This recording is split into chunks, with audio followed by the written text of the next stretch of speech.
मित्रांनो, आजच्या व्हिडिओचं नाव आहे हेलिकॉप्टर प्रमाणे रनवे शिवाय विमानही उडू शकेल. काय ते बघा.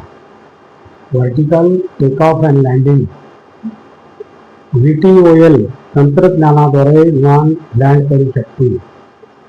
या तंत्रज्ञानामुळे रनवेची गरज वाचणार नाही आणि विशेष इंधन वापरावे लागेल.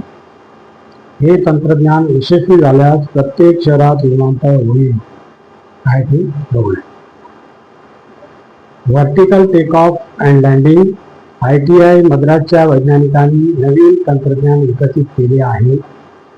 यामुळे विमाने किंवा ड्रोन हे रनवेशिवाय हवेत उडू शकतील आणि हळूहळू खाली उतरू शकतील. याला vertical take off and landing VTOL असे म्हणतात. सध्या VTOL प्रणाली खूप जटिल आहे आणि याच्या देखभालीमध्ये खूप खर्च येतो. IIT मद्रासचे हे यश international journal of aeronautical and space सायन्सेसमध्ये प्रकाशित झाले. या तंत्रज्ञानात हायब्रिड रॉकेट इंजिन प्लॅटफॉर्म वापराचा विचार केला आहे. विशेष इंधनाचा वापर.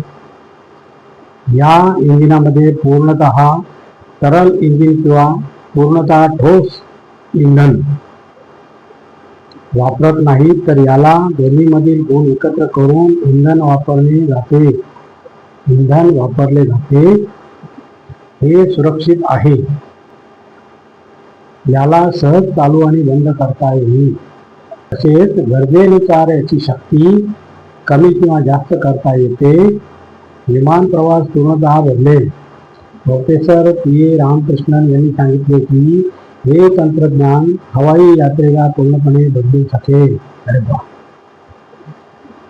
येणाऱ्या काळात प्रत्येक शहरात छोटे छोटे विमानतळ बनविता येतील.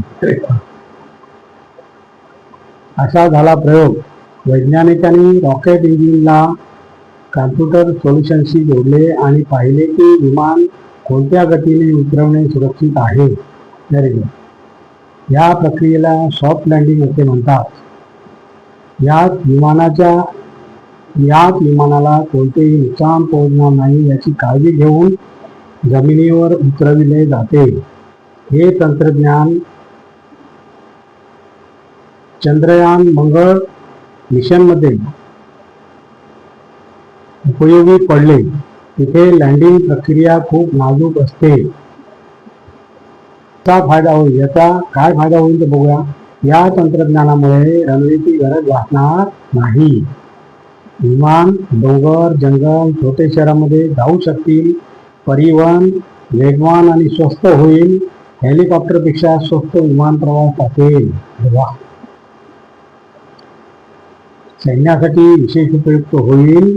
शत्रूच्या ठिकाणावर उतरता येईल. माल चढविणे, लोकांना वाचविण्यात याची मदत घेता येईल.